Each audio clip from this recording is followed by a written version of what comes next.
un lieu où nous pouvons venir où quand nous voulons pour faire et refaire ce genre d'exercice. Nous réfléchissons à tout notre parcours avec ce sac. Ce sac qui représente l'ensemble de ce que nous pensons être sur terre en réalité. Ce n'est pas juste nos aspects négatifs. C'est l'ensemble de notre petit soi. Le petit soi qui est rempli de difficultés, de motivations très contradictoires. Son point de départ dans la vie était une attaque contre l'unité. Et à partir de ce moment-là, les choses ne se sont pas améliorées. Tout est dans ce sac, mais y compris notre passé avec les blessures sur lesquelles notre petit soi revient, sur lesquelles il revient encore et encore, juste pour qu'on sente que le passé était douloureux. Il y a là aussi nos attentes, mais les attentes douloureuses, nos désirs douloureux, les attentes et les désirs qui ne sont pas assouvis, qui n'ont pas été satisfaits et qui ne risquent pas de l'être non plus. Donc, cause de souffrance. Nos attentes pour l'avenir qui devrait nous promettre des belles choses, mais qu'est-ce qu'on en sait maintenant? Tout est là dans ce sac. Parce que notre grand soi vit éternellement dans le présent et uniquement dans le présent. Maintenant,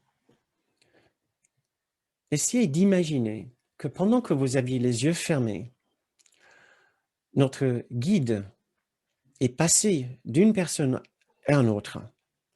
Il a enlevé l'ensemble du contenu de votre sac. Il l'a emmené dans une pièce derrière. Il l'a mis dans une poubelle. Vous ouvrez les yeux et vous trouvez maintenant le sac tout plat par terre. Il n'y a rien dedans. Tout est parti. Mais ce n'est pas simplement vos aspects négatifs qui sont partis.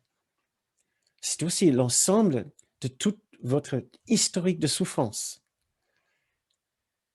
Tout ce qui vous est arrivé dans le passé n'est plus là. On ne peut plus s'en souvenir. Il n'y a plus de passé qu'on peut attribuer à votre nom.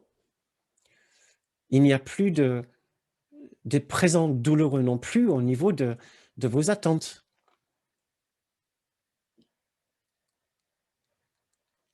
Vous n'êtes plus tout à fait la même personne.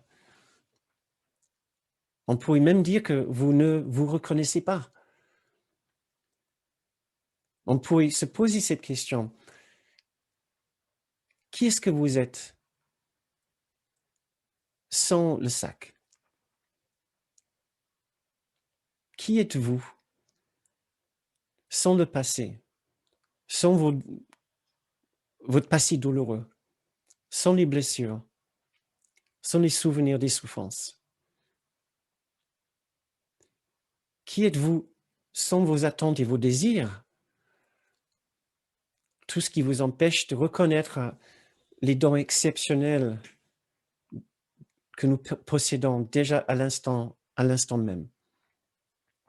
Notre grand soi n'a pas besoin du passé, il n'a pas besoin du futur. Il vit éternellement dans le présent. Mais qui est vraiment prêt à vivre cette expérience? Qui est vraiment prêt à vivre cette expérience? Laissez-vous vous poser cette question 1 minute en regardant votre sac vide. C'est parti. Vous ne pouvez pas le récupérer. Qu'est-ce que vous ressentez? Et si vous avez envie, vous pouvez partager vos pensées avec nous dans le fil de chat. J'aimerais bien savoir. Est-ce que vous vivez ce moment bien? Tout est parti. Ou est-ce qu'il y a un certain inconfort? Est-ce qu'il y a une certaine difficulté à regarder votre sac vide et savoir que votre nom était dessus, sans le passé, sans votre personnalité, votre façon de charmer les autres, votre façon d'avoir besoin d'eux et donc avec toutes vos stratégies pour les intéresser, sans toutes vos attentes et vos intérêts pour l'avenir, vos intérêts pour les autres qui n'étaient pas forcément juste basés sur l'esprit juste. Qui est-ce que vous êtes sans ce qui était dans le sac? Et qu'est-ce que ça provoque en vous quand vous pensez que vous pouvez un jour vous trouver avec votre sac entièrement vidé? Je vais lire vos commentaires. La résistance est énorme quand on y réfléchit. Je ressens de l'amour, de la présence. Une autre personne, c'est compliqué. Sentiment de liberté et peur de ne pas exister. Donc les deux en même temps, sentiment de liberté et peur de ne pas exister. Une autre personne, qui suis-je au moment où le sac est plat? Eh bien, contre toute attente, je suis libre, je me sens légère, libre et en paix. Une autre personne, il y a un ressenti de légèreté, mais aussi de la désorientation. Une autre personne, c'est le vide. Et je ne sais pas si la personne le dit d'une façon positive ou négative. Si tu veux bien me le dire, préciser. Une autre personne dit complètement paumé et plus ou moins angoissé. Une autre personne, je me sens bien, j'ai ri, je me sens une personne joyeuse, aimante, plus légère. Une autre personne, quelque part de l'inutilité. Une autre personne, liberté et l'infini. Peur d'être rien, une autre personne. Je sens cette légèreté, cette paix, l'amour et tout le soutien. Encore une autre personne, j'ai perdu ma carte d'identité, je compte sur toi, Christian. Une autre personne, je ne suis rien. Encore une autre, au début, panique et attaque pour se défendre. Après, si je t'écoute en pensant à l'amour, je me sens bien, d'accord. Ne plus savoir quoi faire. Je ne suis plus d'identité. Je n'ai plus d'identité. C'est ça le vide dont tu parlais, d'accord. Je sens bien ma boule, tension dans la gorge. Ah oui, tension dans la gorge. Chaleur du cœur en expansion. Nous pouvons dire qu'il y a un tableau abstrait. Il y a quand même une large gamme de ressentis. Je vous invite à réfléchir sérieusement à cet exercice, à vraiment essayer d'imaginer que le sac de tout ce que vous pensez être un jour sera vide ou vidé. Permettez-vous de ressentir ce que cela peut provoquer en vous comme réaction. C'est très important, puisque votre réaction va vous aider à connaître le travail à faire. Et je ne dis pas que pour les personnes qui ont dit que tout va bien, qu'il n'y a pas de travail à faire. Si vous êtes toujours ici, il se peut bien que demain, il va se passer quelque chose et vous allez sortir quelque chose du sac et vous allez voir que le sac n'est pas vide, le sac n'a pas été vidé. Si demain vous constatez que le sac n'a pas été vidé, ce n'est pas parce que quelqu'un l'a re-rempli. Ce n'est pas parce que quelqu'un l'a re-rempli. En réalité, bien sûr, personne ne peut vider votre sac pour deux raisons. Tout d'abord, votre sac n'a jamais été plein. Votre sac a toujours été vide, puisque le petit soi n'existe pas. Mais ce n'est pas notre expérience. Soit, nous avons certainement une expérience que le petit soi est bien présent pour nous et le sac est bien plein. Dans ce cas-là, c'est plein uniquement par notre imagination, par notre volonté. Nous voulons que notre sac soit plein.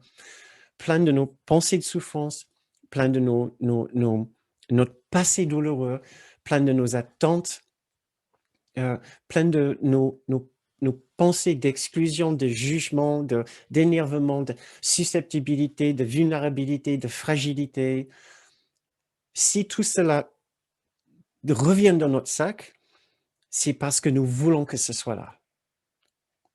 Et nous ne devons pas sous-estimer notre attachement à un sac bien garni. Nous ne devons pas sous-estimer notre envie de voir notre ego bien garni, notre particularité bien remplie et bien vivante. Là, j'ai quelques extraits que j'ai envie de lire avec vous. Oui, comme Véronique dit, c'est à nous-mêmes de vider notre sac. Effectivement, un autre ne peut pas vider notre sac, puisque pour notre grande hôte, il sait que le sac est déjà vide d'un côté, et il sait qu'il ne peut pas les vider, puisque nous traitons des sacs imaginaires. Mais tant que nous voulons que notre sac soit là, notre sac sera là pour nous. Il sait que nous sommes en train d'imaginer un sac, d'avoir un rêve d'un sac. Et donc, il nous aide à nous détacher du sac dans son ensemble, en traitant chaque élément qui constitue le sac individuellement. C'est comme ça que nous allons défaire notre attachement au sac, qui est la particularité, qui est notre façon de nous défendre contre l'immensité de notre grande soi, l'immensité de l'unité que nous sommes, l'immensité du Christ, selon un court miracle. Donc, voilà. Un extrait que j'ai envie de vous lire. Très fort, l'ego te dit de ne pas regarder au-dedans, dans ce sac, car si tu le fais, ton regard se posera sur le péché et Dieu te frappera de cécité. C'est une façon de dire que l'ego veut qu'on pense que tout ce qui est dans le sac est absolument abominable. Abominable. Tu crois cela et ainsi tu ne regardes pas. Or, cela n'est pas la peur cachée de l'ego, ni la tienne, toi qui le sers. Très fort, certes, l'ego clame que ce l'est. Trop fort et trop souvent, car sous ses cris incessants et ses proclamations frénétiques, l'ego n'est pas certain qu'il en soit ainsi. Sous ta peur de regarder au-dedans, à cause du péché, à cause de notre jugement de ce qui est dans le sac, il y a encore une autre peur, une peur qui fait trembler l'ego. Et si tu regardais au-dedans et n'y voyais aucun péché, et n'y voyais rien du tout, parce qu'en réalité, il n'y a rien. Mais l'ego nous dit constamment que c'est plein. Et donc, puisque nous servons l'ego dans son but de dualité, tant que nous voulons rester cet être de la dualité, nous le voyons plein et nous insistons dessus, et nous insistons sur le fait que tout ce qui est dedans est mauvais, n'est pas bon. C'est pour ça que nous venons ensemble ici pour rire un petit peu de notre façon d'être par rapport à ce qui est dans notre sac, notre façon de le remplir, notre façon de refuser de dire mais mon sac de refuser de dire que notre sac est vide. Personne ne veut savoir que son sac est vide.